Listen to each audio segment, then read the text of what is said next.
Fala galera, bom dia, boa noite, boa tarde para você que está nos assistindo aí a qualquer momento. Esse é o nosso segundo programa do Muskercast, tá? Tá eu, meu amigo Wendel Soares aqui e hoje o nosso convidado especial, Paulo Vitor, da faculdade UFRJ. Tô certo, Paulo Vitor? Certo, mano. Isso aí, meu amigo. Vamos falar um papo muito bom aqui sobre Parkinson, envolvendo a musculação, outras atividades físicas.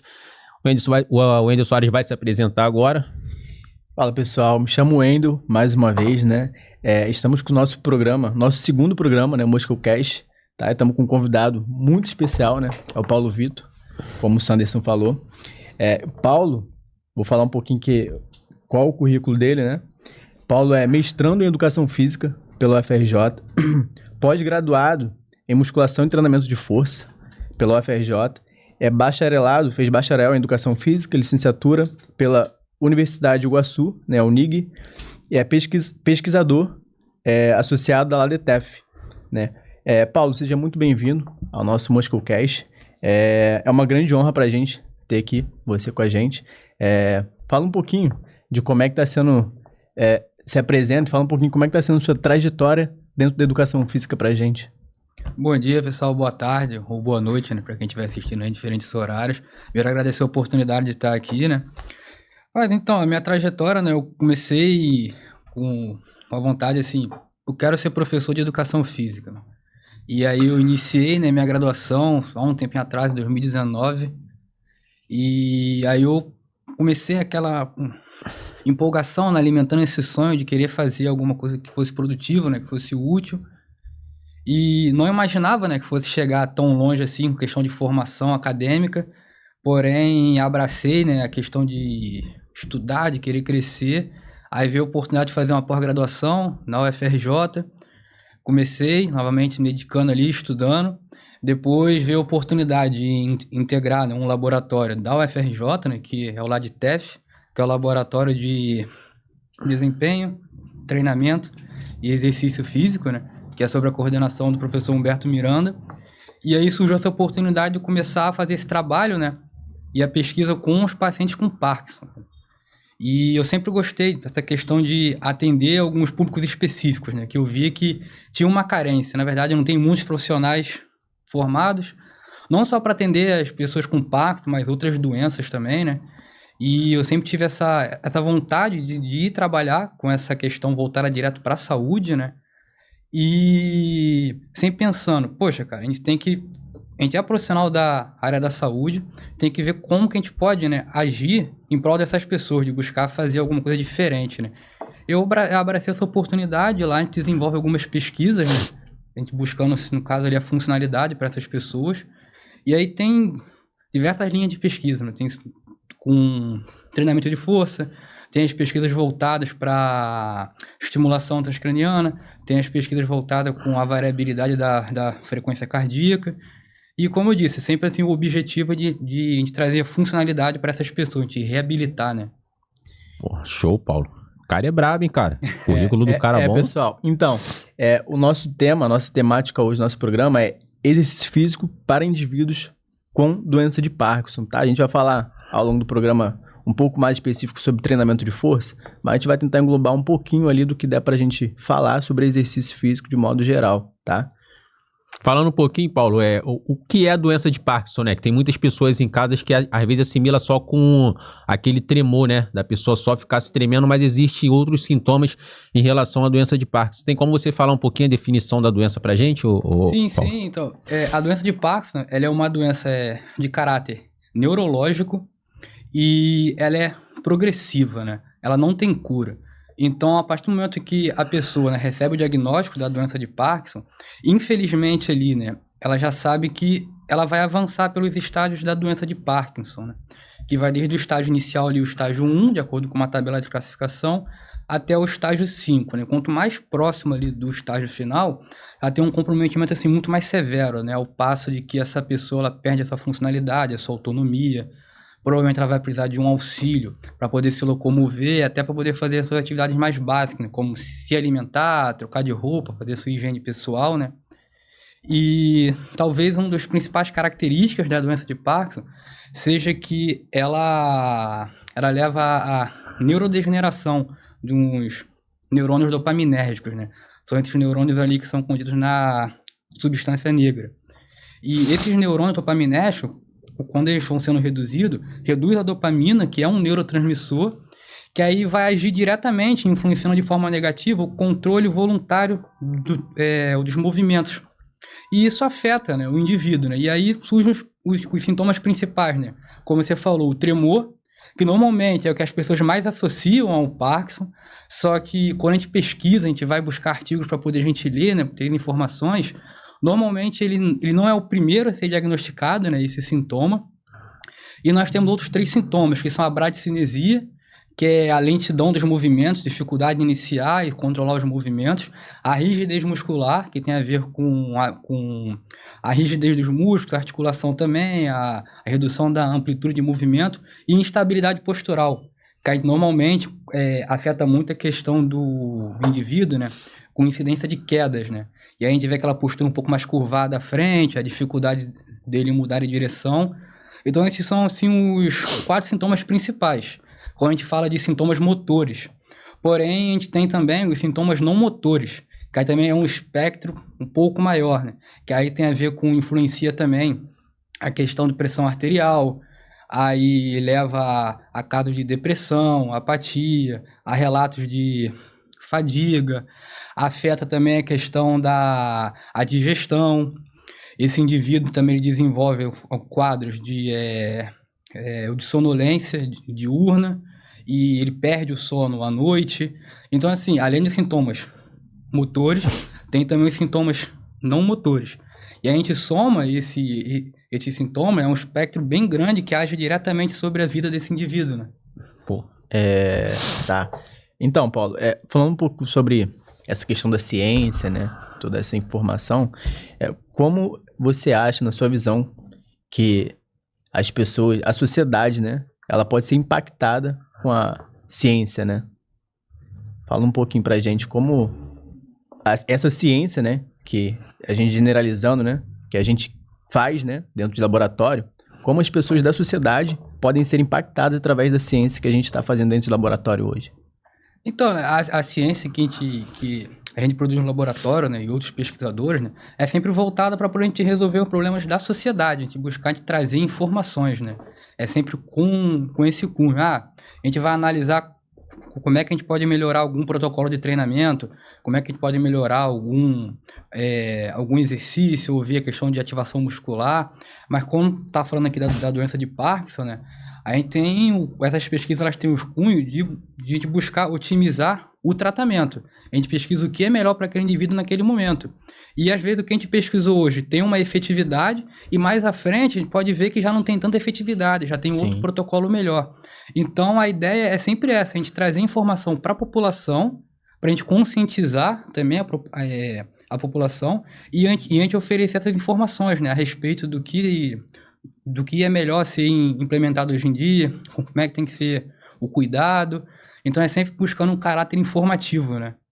Exatamente, porque nada vale também a gente ficar só entornado dentro de laboratório e não passar, né, para a sociedade todas essas informações. Né? Entra essa questão também da aplicabilidade prática, né?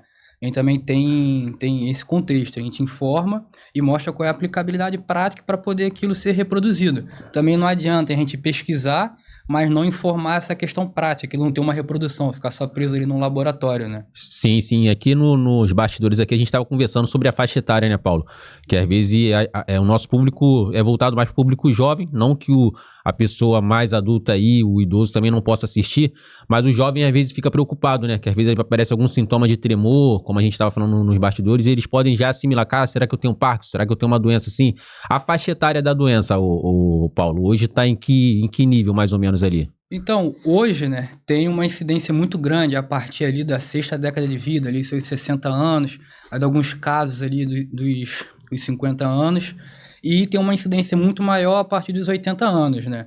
A gente vê aí os números falando algo em relação ali a 2% da população mundial na faixa etária dos 50 aos 60 anos recebem esse diagnóstico da doença de Parkinson, e ali até 4% dos 80 anos mais. Porém, já tem alguns casos relatados de indivíduos mais jovens, na faixa ali dos 40 anos, 30 anos, já recebendo o diagnóstico, né?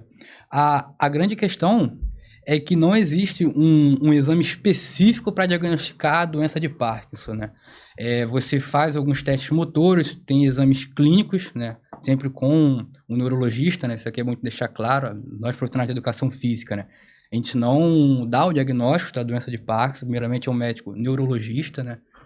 E para esse indivíduo receber o diagnóstico, ele tem que ter pelo menos 2 sintomas daqueles que eu citei anteriormente. Um tem que ser obrigatoriamente a bradicinesia, e precisa estar ligado a mais um sintoma, que aí pode ser a rigidez muscular, ou tremor de repouso, ou instabilidade postural. Aí ele recebeu esses 2 sintomas ali diagnosticados. Ele vai fazer alguns testes motores, alguns testes funcionais. E aí que entra não só o profissional de educação física, mas também entra o fisioterapeuta, que é muito importante nesse processo, né? Então, esse aí é o caminho, assim, a gente pode dizer, né, para esse indivíduo realmente, né, receber o diagnóstico da doença de Parkinson. Top. Pessoal, antes da gente dar continuidade a uma temática muito importante, né, para a sociedade, chegou um momento muito bom, né, que a gente se conecta, a gente um escuta o outro, a gente busca, né, a trazer mais conhecimento para a sociedade. Agora chegou o momento, né, do nosso quadro Entre um Café e Outro, porque entre um café e outro, acho que todo mundo aqui é cafezeiro, né? Não tem jeito, né?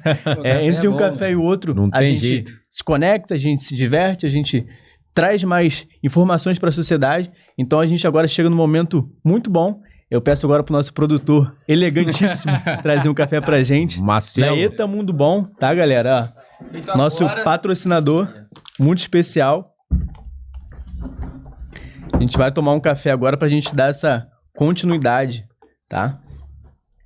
Porque às vezes as melhores ideias surgem justamente entre um café e outro. Um café e outro, né? Mas o assunto... Tem que deixar pros outros, hein? Aí. Feito na hora, né, Marcelo? Pô, quentinho, quentinho. E é muito bom. E a gente, dando essa continuidade, né, eu queria perguntar pro Paulo, porque a gente vê, no nosso primeiro podcast, a gente até falou um pouco sobre isso, né, que a gente vê muitas poucas pessoas, né, com deficiências físicas, né, com alguma comorbidade, né, ou com algum preconceito, né, de entrar na academia. Eu queria perguntar pro Paulo o que ele acha, né, na visão dele, como a gente pode alcançar e trazer mais pessoas, né, o que falta talvez de acesso, né, principalmente quando a gente fala em doença talvez neurológica, como a gente está falando de doença de Parkinson, né, o que a gente pode trazer, né, de acesso, melhoria, conhecimento, o que falta para a gente da educação física, Paulo? Porque hoje é algo que eu bato muito na tecla, né, que acho que eu mesmo tenho que sempre estar me atualizando mais sobre diversas condições, né, não só do que eu estudo, mas para informar a população, né, de o quanto é bom, porque há décadas talvez atrás ou na antiguidade, né, se falava muito que não era bom exercício para criança, para pessoas com doenças neurológicas, e agora falando sobre o Parkinson, fala um pouquinho sobre esse preconceito que talvez surja também da sociedade, de academias, de estúdios. Esse ponto é muito bom, né, isso que você falou, porque realmente a primeira coisa que a gente tem que citar é que as academias hoje elas estão mais excluindo do que incluindo as pessoas, né? Sim. Então isso por diversos aspectos, né? Isso vai desde a estrutura. Isso que eu ia falar agora, academia, né? A acessibilidade das academias, né? A academia já começa com escada, cara. Exatamente. Entendeu? Acessibilidade, e aí você pega os aparelhos também, né? Vamos supor, quando a gente pensa numa pessoa que tem alguma deficiência física, para ela acessar um aparelho já é difícil. Uma pessoa que está numa situação ali, tá ali buscando treinar para poder fazer uma cirurgia bariátrica e tal, isso infelizmente acontece, ela às vezes não consegue entrar em determinados aparelhos, e aí, cara, isso mais exclui realmente a população, porque a gente tem que quebrar também, né, uma inverdade aí que foi criada, né, de que só quem busca musculação é por estética, cara. Na verdade, o treinamento, né, o treinamento físico, né, os exercícios, o principal objetivo é o caráter de saúde, né. A estética é o caráter secundário, porque independente da atividade que você faça, o ganho estético ele vai acontecer, cara. Você vai naturalmente, né? Naturalmente, tu vai reduzir o percentual de gordura, vai ganhar massa muscular, qualquer atividade vai gerar isso daí, mas o caráter principal do exercício físico é a manutenção da saúde, cara. É a manutenção de reabilitar. E hoje, né, na minha visão, o que falta assim também é a capacitação dos profissionais, cara. E eu acredito também que isso tem que partir não só do profissional, mas das academias também, né? É uma empresa, cara. Então, se você quer oferecer um serviço de qualidade, você tem que capacitar o seu funcionário. E vale a pena você investir, cara, nisso daí, né? Porque aí também, para o empresário, isso melhora também. Poxa, eu tenho um profissional capacitado aqui. Ele vai chamar aquele público. Porque, infelizmente, cara, tem pouquíssimas pessoas capacitadas, não só para poder atender, né, as pessoas com doença de Parkinson, mas outros casos também, um indivíduo cardiopata, um indivíduo diabético, ou um indivíduo que vem de uma lesão, passou por uma cirurgia. Não tem, cara, é pouquíssima gente capacitada. Né? Sim. Paulo, você me lembra aí quanto que é o percentual global, né, de modo geral, assim, de pessoas acometidas no mundo, né, com Parkinson? Varia aí de 2% a 4%, 5%. Se a gente for ver no Brasil, na última pesquisa que eu fiz, nós temos aproximadamente aí 200 mil habitantes diagnosticados com doença de Parkinson. Sim, a gente Esse número aí influencia o gênero da pessoa, homens e mulheres, ou Paulo? Então, tem uma prevalência de casos maior nos homens, né? Porém, eles vão distinguir em questão dos sintomas, né? E aí, por exemplo, os homens respondem, parece que um agravamento maior do quadro de sintomas não motores, né? Também sintomas psicológicos, né? E as mulheres, infelizmente, respondem por um número maior de óbitos, né, relacionados com a doença de Parkinson, né? Mas cada indivíduo vai reagir de uma forma diferente, né? Isso não só com a doença, mas também o tratamento medicamentoso, também tem isso. E até o não medicamentoso, que é com a questão do treinamento, como o Wendel falou, né? Tinha-se um pensamento no passado que o exercício físico era ruim, que não servia para nada. E como a gente trabalha com indivíduos de mais idade, infelizmente eles vêm com esse pensamento. Às vezes a pessoa nunca praticou uma atividade física, tem esse receio, né? Eu não gosto de atividade física, eu não quero fazer. E a gente precisa mudar isso, né? Precisa colocar na cabeça das pessoas que o exercício físico é saúde, cara. Sim. Será que falando agora em questão de ajuste, como trazer melhoria, a gente como profissional, e será que o meio acadêmico, será que deve, talvez dá para melhorar alguma questão na grade curricular, para trazer mais disciplinas talvez associadas, né, em doenças neurológicas, né, pessoas mais acometidas por diversos tipos de doenças, né, a gente talvez melhorar essa grade curricular, talvez será que seria um bom manejo para a gente melhorar também os nossos profissionais que estão sendo formados? Sim, cara. Isso daí é um outro ponto também que eu creio que tem que mudar, né? A gente fez a faculdade, né? A gente sabe, né? E, infelizmente, a nossa grade é um pouco desatualizada quanto a isso. Tem muitas matérias voltadas para a questão do treinamento, né? Prescrição de exercícios. Só que, como eu falei, né? A sociedade mudou, cara. Então, hoje já tem esse entendimento de como o exercício físico ele é uma forma de você tratar, de você buscar saúde, né? E, infelizmente, a população está ficando doente. Então, precisa mudar essa grade curricular. Talvez a gente colocar ali algumas matérias voltadas para públicos especiais, né? Para você poder primeiro entender o que é essa doença, quem é o público, o que você precisa prescrever, o que você precisa fazer para aquele indivíduo, né? Tem uma universidade ou outra que engloba, né? Que às vezes coloca ali, né, disciplinas para grupos especiais, né? Mas que muitas vezes não consegue abranger todos os grupos, né? E isso se torna uma dificuldade, né? Para quando a pessoa se forma e às vezes chega lá, dá de cara com o indivíduo. É claro que nem tudo a gente vai se tornar detentor do saber, mas é importante que a gente saia de lá aprendendo pelo menos o mínimo, né? E a gente vê como são poucas pessoas acometidas pelo Parkinson. Eu acho que isso também, às vezes, acaba se tornando um preconceito da gente, né? De não querer buscar entender como é a doença, como trabalhar com a doença, como avaliar a doença. Acho que isso é uma parte muito importante, talvez, para o profissional de educação física, porque acho que, antes de tudo, deve ser feita, antes da gente passar um exercício, qualquer tipo de exercício, uma avaliação. Então, fala um pouquinho, Paulo, como a gente pode avaliar uma pessoa com Parkinson, ou talvez que a pessoa nem saiba que tenha Parkinson. Será que, para nós, profissionais de educação física, a gente consegue ter pelo menos uma base, uma prévia de, sei lá, pode ser que ela tenha um Parkinson?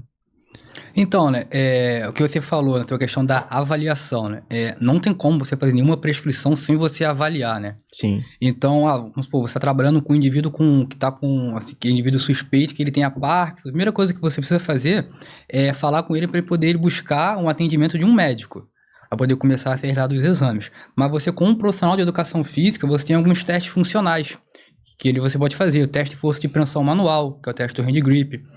os testes de caminhada, os testes de marcha, né, os testes de força, e a gente tem na literatura ali os relatos que os testes são preditores de doenças, e de acordo com o que você estuda com a doença de Parkinson, o que você lê a respeito dos testes, você aplicou, você pega ali os resultados e você vai olhar, e você vai, com o conhecimento que você tem, ó, eu tenho minha suspeita aqui que esse indivíduo esteja caminhando para o desenvolvimento da doença de Parkinson, eu vou orientar para que ele busque um médico, que é a pessoa mais capacitada, a poder fazer os testes clínicos ali e realmente certificar se ele tem a doença ou não.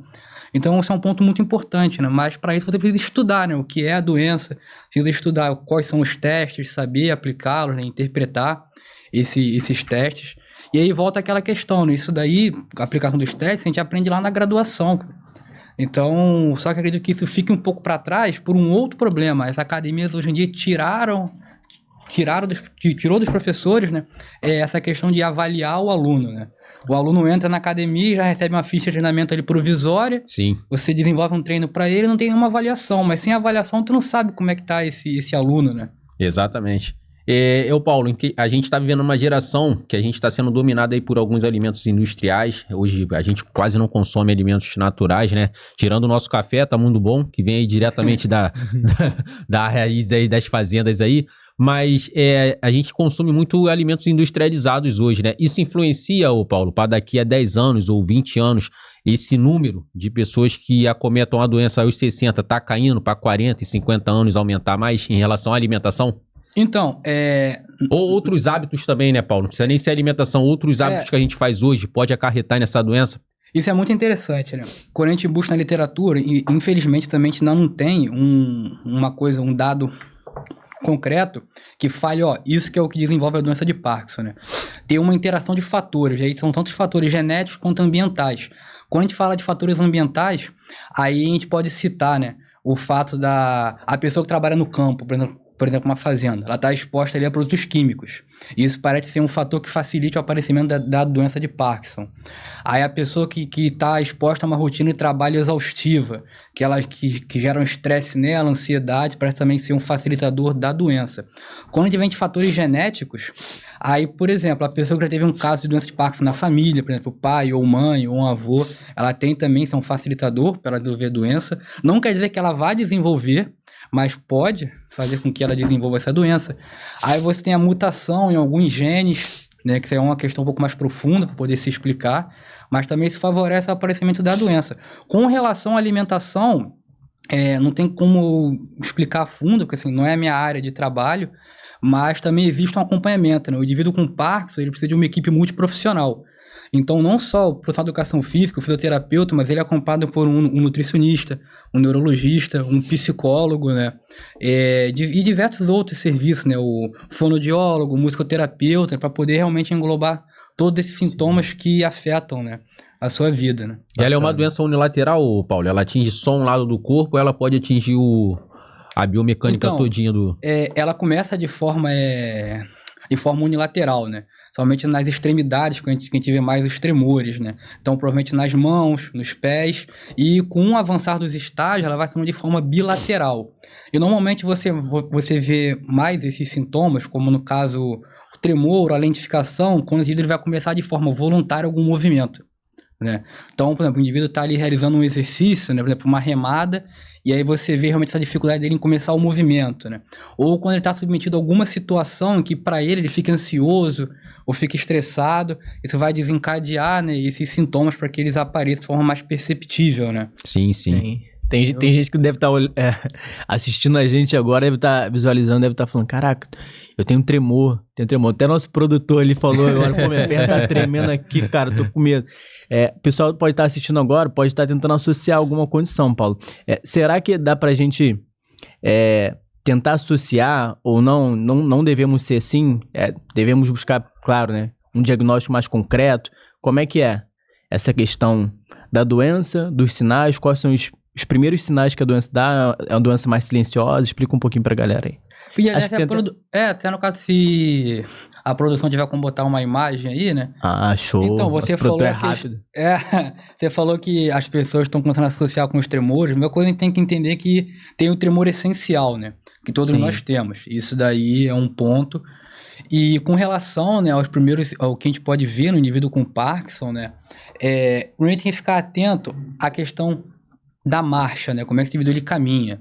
Se ele está arrastando mais os pés, se ele tem dificuldade em levantar os joelhos, né, flexionar o quadril, essa mudança de direção, se ele está numa linha reta, precisa virar para uma direita ou para uma esquerda, se ele tem essa dificuldade, ele perde o equilíbrio, a postura corporal dele, se ele está mais curvado à frente, que normalmente ele tem um tronco mais flexionado, né, e começar a reparar também no caso ali não só os movimentos, mas também a fala. Se ele se ele não movimenta tanto a boca, né, começa a falar de forma mais arrastada, dificuldade na mastigação, para poder ele engolir os alimentos, né, troca de posição, enfim, começar a se atentar para esses sintomas, né, e aí você começar a perceber, poxa, eu tenho um parente aqui, um avô, avó, mãe, que eu tô começando a ver que tá com dificuldade em se locomover, ele, já caiu algumas vezes em casa e tal, você procurar um médico, porque às vezes pode ser a doença de Parkinson, né, ou ser alguma outra doença, e a gente sabe, normalmente um indivíduo com mais idade, né, quando ele sofre uma queda, né, normalmente é muito mais complicado, né, poder se recuperar. Sim, sim. Então você fica atento, né, a esses sintomas, né. Ô Paulo, aí levando um pouquinho pro lado da musculação, dentro das academias ali, a gente já falou sobre as avaliações físicas, né, que são um pouco precárias, né, em relação a você diagnosticar esses tremores. Existem alguns exercícios específicos em relação à doença ser unilateral. Os exercícios unilaterais são mais importantes do que os simultâneos ali, usando os dois membros musculares ali. Você acha que tem alguma qualificação aí nesses exercícios? Então, eu não vou dizer assim que tem um exercício mais importante ou outro menos importante, né? Porque, como eu falei, isso vai depender de cada paciente, de como essa pessoa chega, o estágio em que ela está, né? Mas o principal ali é você entender o que aquela pessoa que ela precisa naquele momento, né? Então, o de cara é você reabilitar essa funcionalidade dela, né? Então, você vai imprimir exercícios de marcha, exercício de força ali de membros inferiores, aí pode ser um leg press, um agachamento, uma cadeira extensora, e obviamente você vai fazer essas adaptações para esse indivíduo, né? Por exemplo, eu tenho um indivíduo com Parkinson aqui, ele agacha muito bem, vai agachar livre, não tem nenhum problema, até porque no dia a dia ele faz esse movimento, né, de agachamento trocentas vezes no dia. O outro indivíduo tem um pouco mais de comprometimento, eu faço um ajuste, coloco um banco para ele sentar e levantar. Eu vou fazer exercícios para as costas, para o peito, beleza, você pode fazer, mas tem que pensar em trazer esse movimento para o dia a dia daquele indivíduo. Então, por exemplo, um supino com barra é legal, mas talvez para aquele indivíduo ali com Parkinson, naquele momento não seja. Porque quantas vezes ele vai fazer aquele movimento no dia dele, né? Naquela posição ali deitado, empurrando uma resistência para cima, né? Então você tem que pensar nessa transferência, né? Sim. Adaptar para aquele indivíduo. Poxa, tem um senhor aqui, ele carrega sacolas e tal. Fazer exercício de marcha com os pezinhos na mão dele. Vou fazer ele transpor obstáculos, aí eu boto step, cone, né? O objetivo é sempre esse, a gente trazer os exercícios de força para a funcionalidade, para o dia a dia daquele indivíduo, né? Sim, a gente tá falando mais sobre treinamento de força, né, sendo mais específico, mas tem alguma capacidade física, né, ou valência física, que, sei lá, seria melhor para esse indivíduo que tá com Parkinson, né? E assim, até falando, né, os benefícios do exercício para essa pessoa, né? Sobre, por exemplo, sei lá, melhor risco de queda. Sim. A gente pode trabalhar, não só com a questão de força, né? Mas equilíbrio, também trabalha com essa pessoa, correção postural, né? A gente trabalha aí com mudanças de postura, a gente vai e aí entra tem uma gama de exercícios que a gente faz, né? E o que traz, assim, essa melhora, né? Principalmente também exercícios de marcha, atividades aeróbicas também são importantes, trabalhar com esse exercício, com esse indivíduo, né? E é um conjunto, né? A gente melhorar não só a força desse indivíduo, só que melhorar essa funcionalidade dele. E como eu falei, engloba a gente melhorar o equilíbrio do indivíduo, velocidade de reação, a questão a recuperação do equilíbrio, quem tem o equilíbrio estático, tem o equilíbrio dinâmico, tem o equilíbrio recuperado. Então, uma série de valentes aí que a gente pode estar reabilitando nos indivíduos. Sim, porque a gente, às vezes, a pessoa chega na academia, né, o indivíduo chega na academia, A gente sabe que, principalmente para pessoas que são sedentárias, Sim. são as pessoas que vão ser mais contribuídas pelo exercício. Sim. Né? É o público, a população que mais vai ser contribuído pelo exercício. E geralmente pessoas com Parkinson, geralmente pessoas com maior idade, que são pessoas sedentárias, vai ser mais contribuída. Mas a pessoa, às vezes, o profissional que está dentro da academia, às vezes tem aquele olhar, qualquer exercício vai melhorar. Mas como o Paulo falou, talvez trabalhar um pouco, né, de cada parte, né, parte aeróbica, parte anaeróbica, seja mais importante, né? E assim, Paulo, tem alguma modalidade que você, sei lá, iria sugerir que uma pessoa com um diagnóstico hoje de Parkinson pudesse fazer, que talvez fosse a melhor para ela ou não ter uma melhor? O primeiro é importante, né, a gente ressaltar aqui, né, que esse indivíduo ele já precisa estar tomando a medicação. Precisa tomando a medicação, né, antiparkinsoniana, e aí sim, em conjunto com o exercício físico, né. Hoje a gente tem aí na literatura uma gama de atividade física que traz benefício para essas pessoas, né, mas eu vou citar aqui a questão o treino de força, Sim. A musculação. E aí, como eu falei, né, recebeu esse indivíduo, eu tenho relatos que ele está sofrendo com quedas. Poxa, eu vou dar um olhar clínico ali para exercício que eu trabalho com essa questão de equilíbrio, recuperação de posição. E aí, da disponibilidade que eu tenho na academia, se eu atendo esse indivíduo em casa, eu vou fazer essa transferência para ele. Sim. Então, você fazer essa junção do medicamento, né, com o treinamento de força, cara, sem dúvidas é muito bom. Cara. Tem relatos aí de redução da bradicinesia. Da rigidez também, né? Melhora a rigidez, melhora a autonomia. E sem contar que o exercício, né, ele tem a capacidade de retardar o avanço da doença de Parkinson, né? Essa era a minha próxima pergunta, né? Qual seria o nível de redução? Exatamente. Então você imagina, né? Você já tem toda a questão que você recebeu o diagnóstico de uma doença que não tem cura. Você sabe que você vai avançar. Se você tem uma opção de retardar o avanço da doença, você manter essa funcionalidade, poxa, imagina, cara. Para uma pessoa isso é muito complicado, né? Como é que fica a mente dessa pessoa? Recebeu o diagnóstico, sabe que com o passar dos anos, de repente ela não vai conseguir mais amarrar um cadastro, se vestir sozinha, se alimentar sozinha. Pô, isso realmente é muito difícil. A pessoa que trabalhou a vida inteira, que teve a sua autonomia. Pensando assim, deve ter até muita gente com condição de depressão, né? Sim, tem muitos casos de depressão, de parte, por isso que eu falei da equipe multiprofissional, né? Ter ali um psicólogo, um psiquiatra, porque é uma gama de sintomas, né? E aí, com o exercício, você tem essa questão de você retardar o avanço da doença, você manter essa funcionalidade, manter essa pessoa ativa, né? Fazendo as coisas sozinhas, né? Sim, e é algo que é muito difícil hoje para nossa sociedade, né? Por diversos fatores financeiros, né? Político também envolve, mas enfim, eu não quero entrar nessa questão. Mas eu acho que é muito importante, é por isso que a gente está aqui hoje, né? Nessa manhã, não sei, você pode estar assistindo de tarde, de noite, enfim. Acho que é muito importante a gente estar aqui informando, né? A vocês, a você que tem, que não tem, a uma pessoa que já tem o diagnóstico prévio lá, né?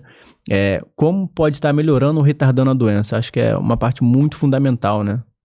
Isso aí, Paulo. Aí aquele indivíduo que não tem a possibilidade, por falta de acessibilidade na academia, existem alguns exercícios específicos ali nesse domicílio desse paciente ali que ele pode estar fazendo, um sentar e levantar, usar elásticos de... Sim, cara. Aí você pode fazer isso em casa ou numa praça. A gente sabe, como o Wendel falou, tem essa questão da disponibilidade, né, dos aparelhos de questão pública, né?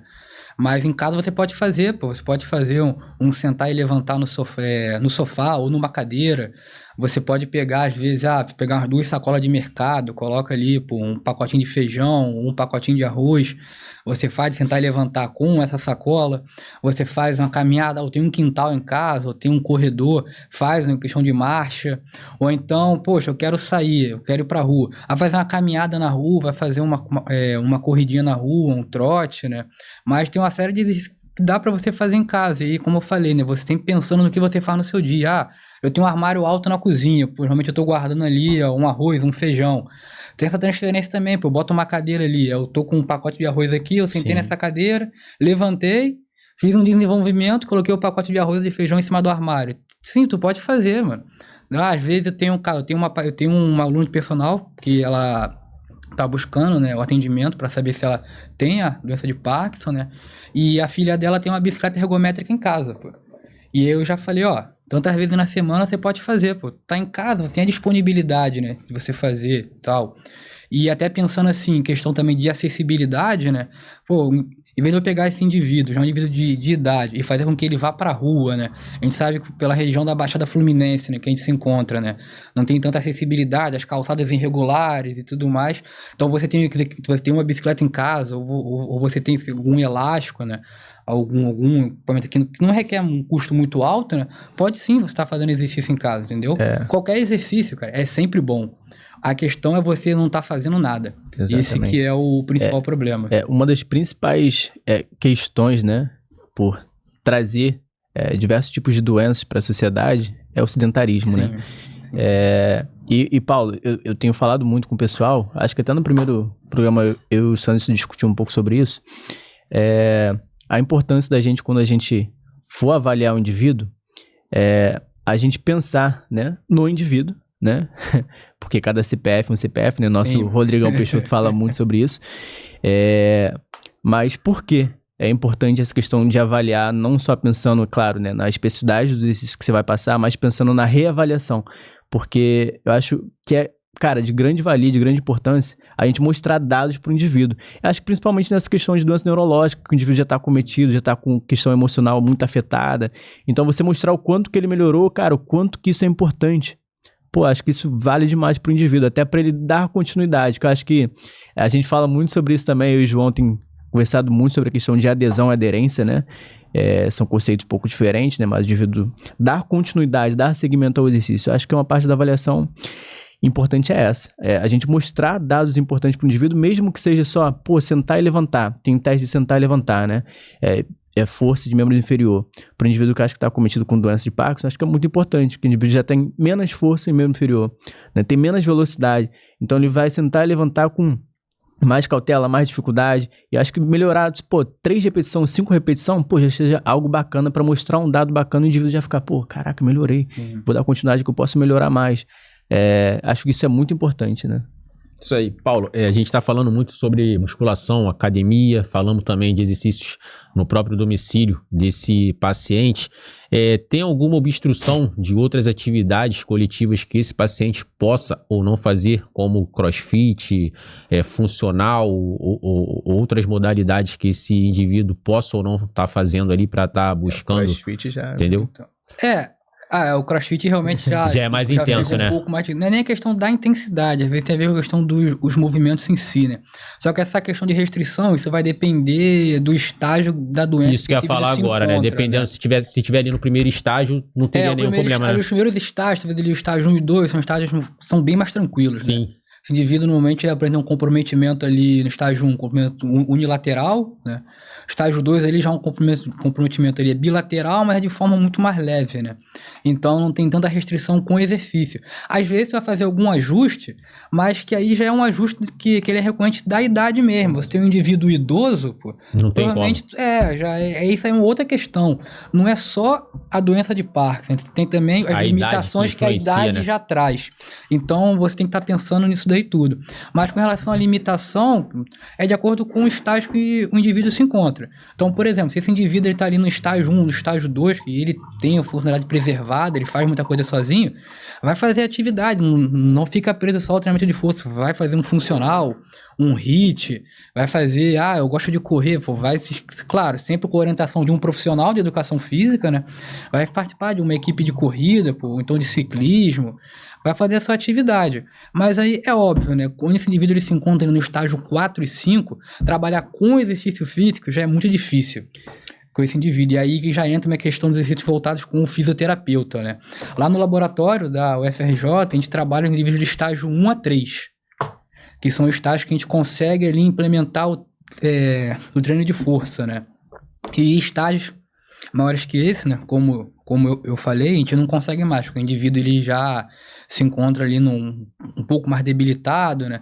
Normalmente ele já para se locomover, trocar de um aparelho para o outro já é difícil, ele sentar e levantar.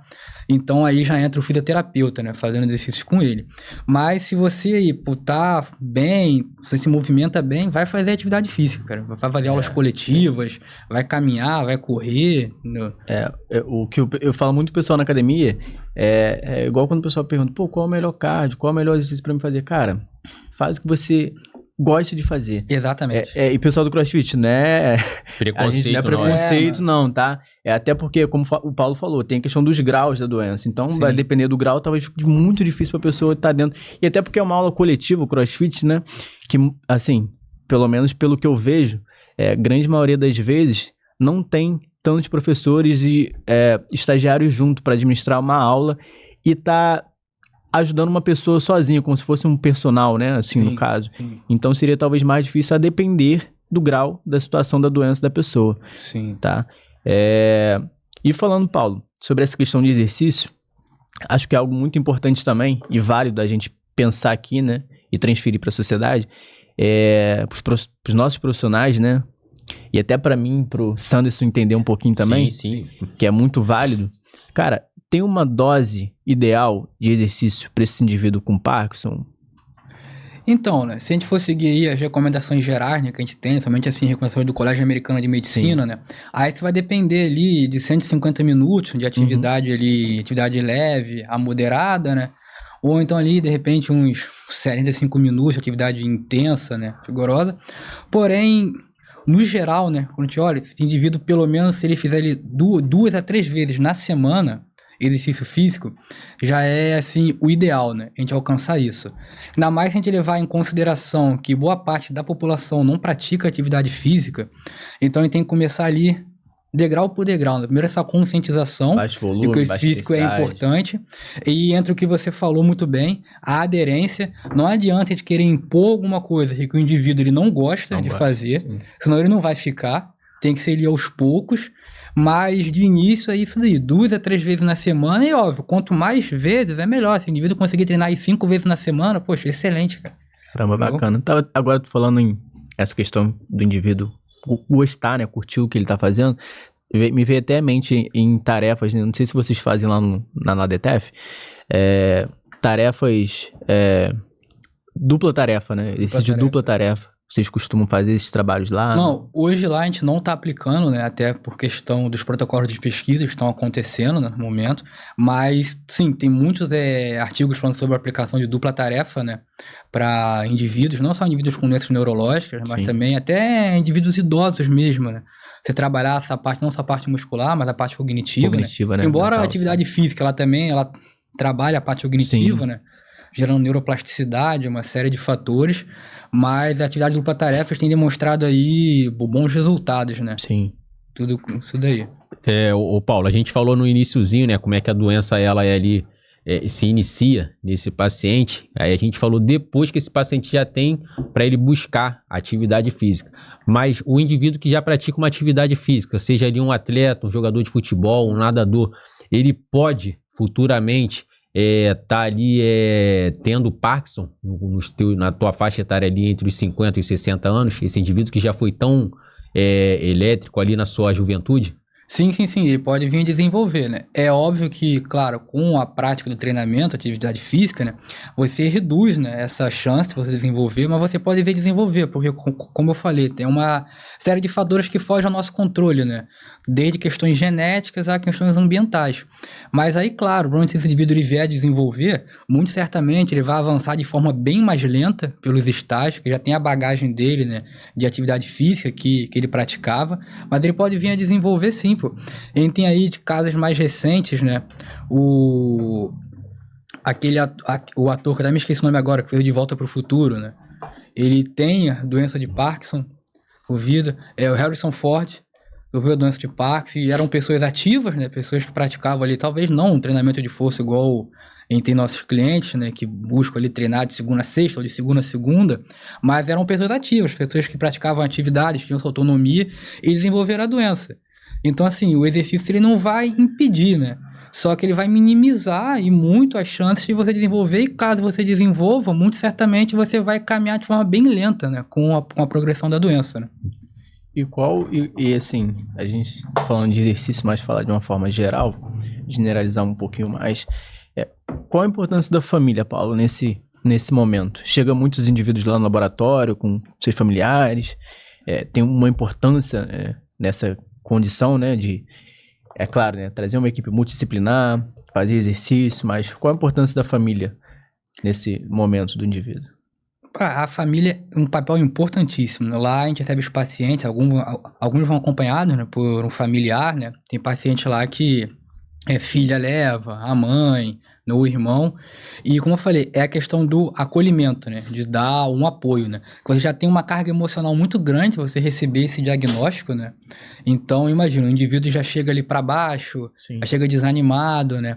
E você ter a família te apoiando no dia a dia, acompanhando, né? E falando, poxa, você tá melhorando, olha aqui, percebendo também a melhora que o indivíduo tem, né? Então, isso é muito importante. Também a gente lá, a gente acolhe muito bem os pacientes, a gente sempre motiva, né? Claro, a gente tá ali buscando, né, reabilitá-lo, mas a gente tenta formar aquele ambiente ali, né? Como vou dizer assim, né? O mais informal possível, um ambiente bem acolhedor para aquele indivíduo. Então, sempre, a gente conta uma piada, a gente brinca, lá a gente conversa de futebol, entendeu? Diversos assuntos. E naquelas conversas informais, a gente tá ali aplicando o treinamento para o indivíduo, né?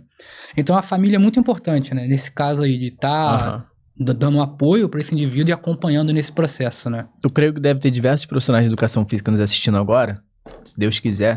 É importante, cara, é importantíssimo, né? Mas, Paulo, se chegou hoje um cara na academia, ele apresenta já um diagnóstico prévio de doença de Parkinson, o que eu devo fazer e o que eu não devo fazer? O cara vai pensar, caraca, será que qual a dose de exercício, qual o volume que eu vou passar? Tem que passar 2 séries, 3 séries? Exercício no lateral, será que eu faço flexibilidade? Será que eu não faço? Qual a ideia que a gente tem que passar assim hoje, né? Pensando de uma forma mais rápida para um profissional que está nos assistindo agora e ele ter uma segurança e o que ele pode e o que ele talvez não deva fazer. Então, né, o indivíduo chegou, né? Você já fez ali uma avaliação dele, né? Ele já te passou o que vem acontecendo com ele. E com relação à intensidade de exercício, é até curioso que eu vou falar aqui agora, né? Mas tem protocolo de treinamento aí aplicando 90% de 1RM com indivíduos idosos e indivíduos com Parkinson. Sim. Então já cai por terra essa questão, hein, galera, que chegou um indivíduo idoso ou com Parkinson, vamos treinar levinho.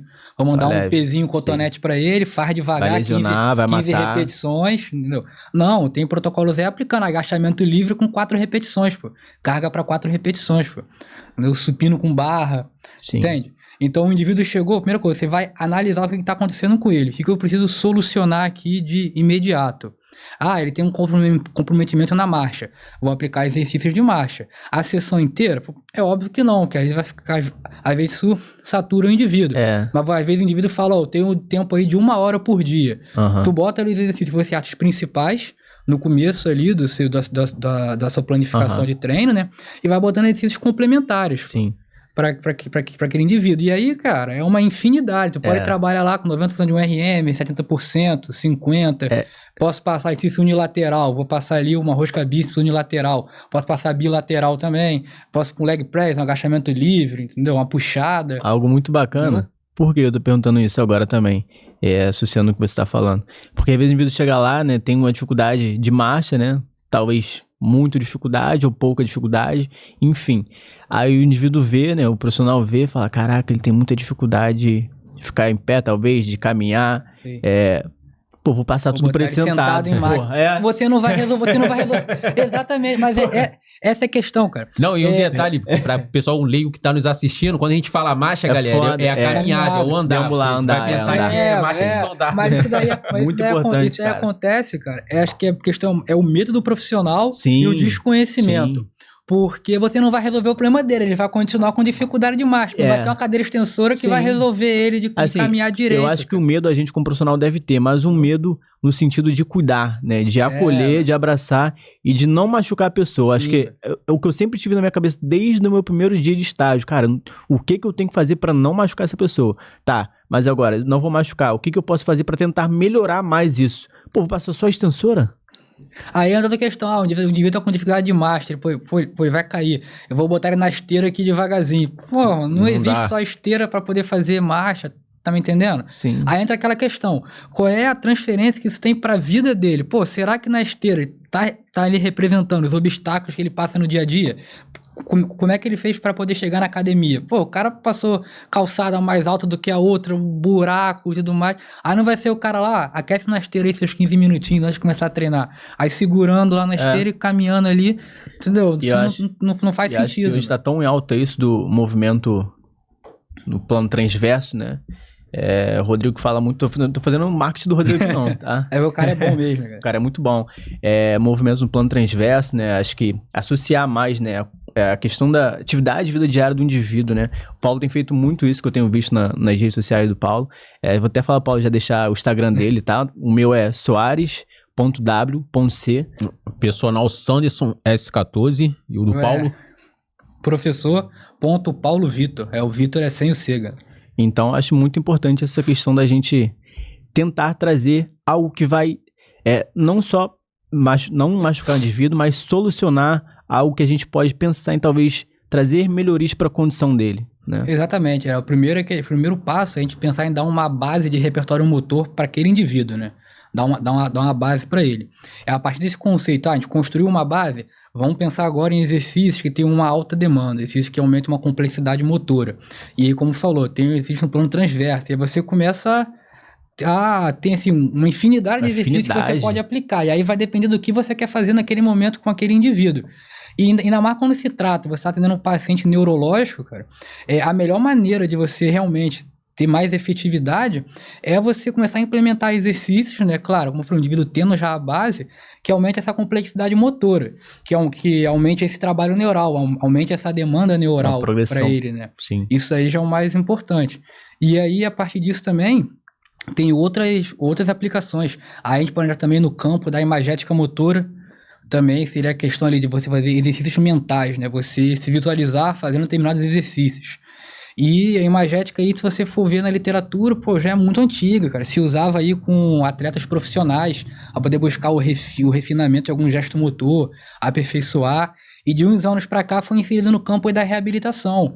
Então você tem mais uma prática de atividade física, alguma atividade mental, que você não tem nenhum custo e você pode fazer em qualquer lugar, cara. Sentado na cadeira aqui eu posso fazer, pô. Então já é mais uma prática aí para poder a galera conhecer, né, buscar, sim, estudar, porque você pode fazer ela junto com um exercício físico ali numa academia, ou você tem um aluno, você uma outra planificação nos dias que ele não tá com você dá uma planificação para ele, para poder ele fazer em casa ali, seus 5, 10 minutos, entendeu? E também já tem assim, tem uma demanda neural muito grande também, filho. Paulo, a gente está vendo aí que o mercado de consultoria online vem crescendo a cada dia mais, onde tem personagens que atendem de outro estado, de outros países. Vamos supor aí que tem esse paciente que está com consultoria online de um professor, passou exercícios para eles ali específicos para a doença de Parkinson, só que chega dentro da academia, o personal, o professor que não está preparado para aquilo, apresenta ali exercícios como barra livre no agachamento, o stiff, que são exercícios que tem uma mobilidade, né? Tem que ter um aperfeiçoamento, sim, melhor. Stiff, barra livre, quais são os outros que a gente pode colocar aí? Um levantamento terra. Levantamento terra. E aí esse personal, quando pega esses exercícios e vê a pessoa ali meio trêmula, qual é a cabeça desse personal? Caraca, eu passo ou não passo? Pô, será que o cara tá errado em passar esses exercícios para esse aluno? E seria as melhores opções ali? Até contribuindo porque o Santos está falando que é importante, a questão da pega do indivíduo, né? Flexão da pegada, né? Pegada. Ele tem questão, acho que também vai depender do grau, né? Mas como é que é? Geralmente varia muito, questão de conseguir sustentar algo. Será que tem um tempo determinado que ele consiga sustentar? E será que a gente tem que pensar nisso? Será que tem que melhorar a questão da pega dele de membro superior? Então, da minha experiência lá no laboratório, né? A gente não tem essa dificuldade com o tempo de exercício com relação à pega do indivíduo ali, essa rigidez ali na mão, né? Tudo mais. Não vai depender também do grau da... Isso depende do grau da doença. Uns para mais, outros para menos.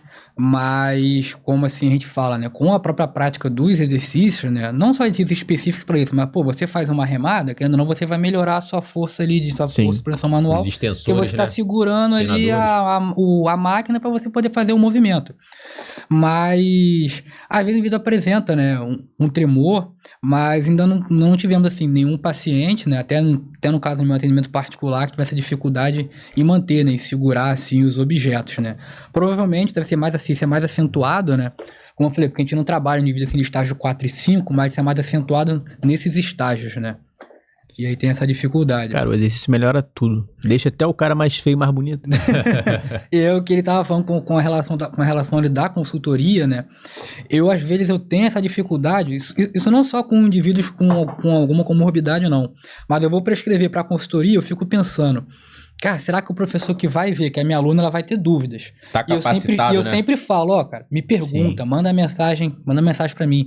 Pô, eu gravo vídeo, eu fazendo exercício, mando pra pessoa e tal, então eu pego, às vezes eu não tenho vídeo, eu pego um link lá, que mostra fazendo e mando pra aquela pessoa, mas eu tenho esse pensamento, será que o professor tá no salão, ele vai entender? Porque já aconteceu, cara. Do professor não entender e passar um exercício completamente diferente. Ou então acontece o contrário. Vai chegar lá um indivíduo idoso e vai ver, pô, o cara prescreveu levantamento terra, pô, eu não vou deixar ele fazer aqui não, porque, pô, se ele se machucar, isso vai me dar um problema e tudo mais. Então tem essa questão também de, parece que tem exercícios que, não é muito indicado para um indivíduo idoso não, pô, vou trocar, vou falar que não dá para poder fazer. Então tem toda essa questão, né? Hoje eu não penso mais tanto assim, cara. Eu prescrevo, só que eu falo pro meu aluno, ó, cara, não entendeu? Me pergunta, eu tenho vídeo, eu te mando, pô, eu mando o link, qualquer coisa. Não é nenhum preconceito, com as pessoas que trabalham no salão de musculação, porque eu também trabalho no salão de musculação, mas a gente sabe, nem todo mundo tá capacitado para poder entender aquilo ali, ou não conhece, mano. Entendeu? E aí a chance do professor que tá no momento, ele passar um exercício errado, né? Ou então ele trocar o exercício, não, vamos fazer isso aqui não, vamos tirar, é muito grande. E aí você falou uma questão que me deixou curioso. Tem alguma adaptação, Paulo, para esses exercícios que eu especifiquei aqui, como o stiff, o agachamento na barra livre, o grau de agachamento? Você consegue especificar para aquele aluno, ó, agacha não vai até em 90 graus.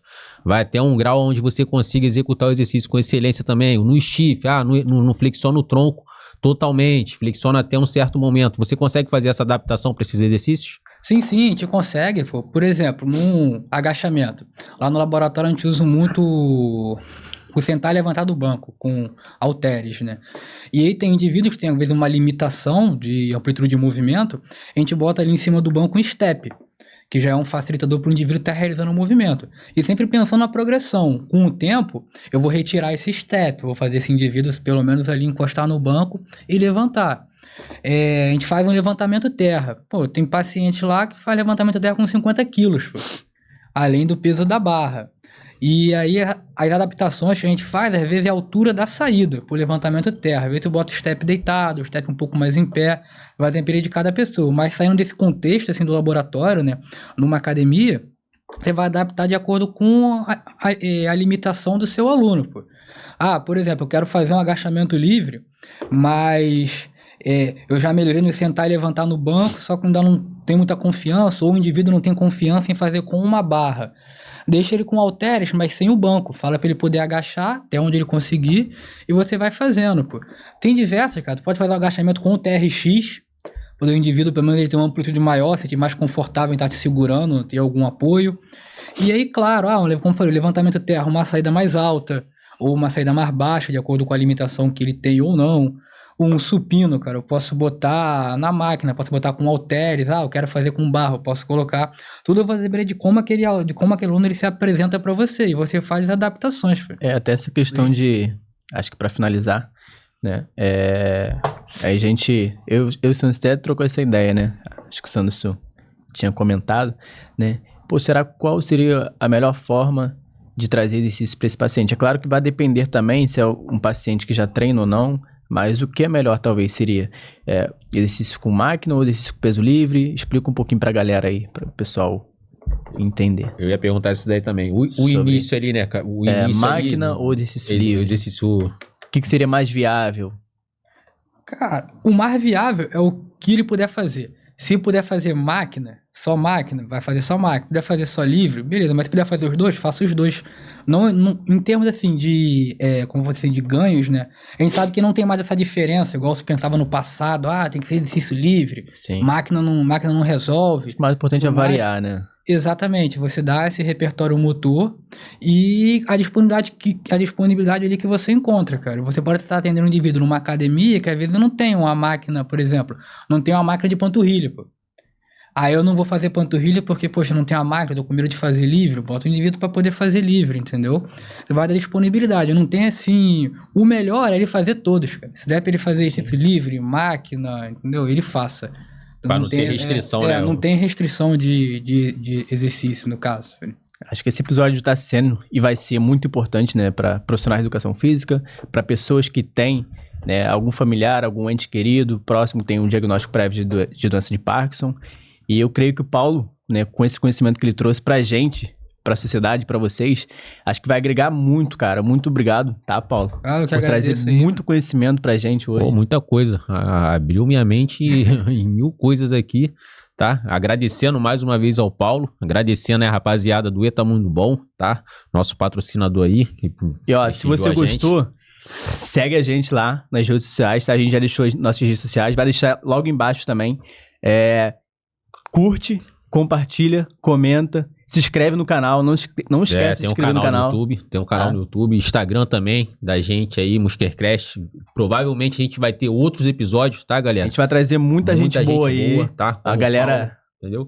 Tem algum agradecimento, Paulo? Algum agradecimento? Algo específico que tu queira falar? Primeiro, agradecer mais uma vez a oportunidade aqui de vocês, né? Pra poder estar falando esse tema, assim, que eu acredito de grande relevância para a sociedade.